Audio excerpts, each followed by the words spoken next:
À l'Institut professionnel et technologique d'Oyo, les élèves habillés en gilet vert frappé Initiative École Productive s'apprêtent à vivre une expérience unique, le planting des arbres.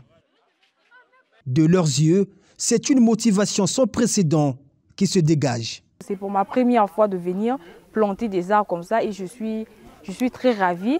Je veux que cela continue ainsi. On pense souvent à initier des élèves à participer à ce genre d'activité. J'aime bien planter les arbres et tout, mais j'ai jamais eu l'occasion de planter les arbres. Mais je suis vraiment chanceux de planter les arbres aujourd'hui parce que j'aime vraiment ça. Sur place, tout est déjà apprêté. Le terrain, des plants, de l'eau pour arroser et même les différentes espèces d'arbres à planter. Ici à Ipto, après appréciation du terrain, en regardant les conditions environnementales et écologiques du milieu, nous avons eu à choisir 4 espèces que nous allons mettre en place pour ce planting. À savoir le montalis, le manguier, le goyavier et le corosolier. Tout est enfin prêt, il ne restait plus que lui, Gislet Thierry Maguessa Ebomé. À Oyo, le ministre de l'enseignement technique et professionnel vient lancer le verger école de l'Ipto, cet établissement scolaire qui s'apprête à ouvrir ses portes aux apprenants début 2025.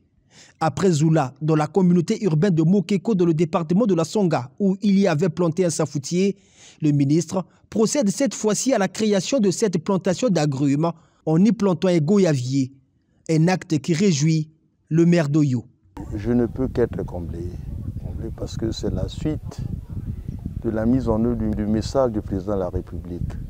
Vous savez que depuis des décennies, le président se bat pour que chaque Congolais plante le 6 novembre un arbre.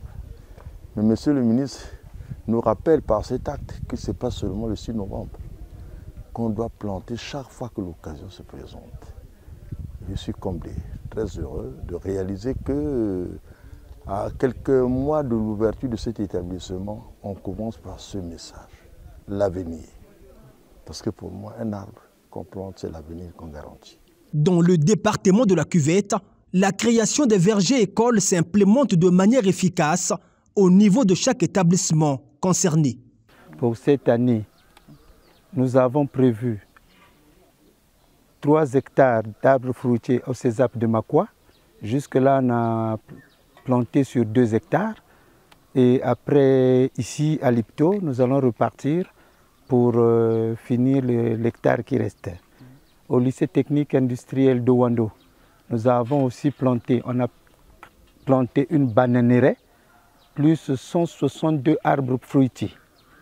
Et ici à l'Ipto, nous avons 1 hectare d'arbres fruitiers où on a mis les manguiers, les goyaviers et les corosoliers. Et l'activité sera pérennisée. Pour la journée d'aujourd'hui, nous allons mettre sous terre 55 plants et ça sera pérennisé pour atteindre au moins 200 pieds. Mobilisons-nous pour des villes vertes et durables par la création des vergers écoles, produire pour mieux former.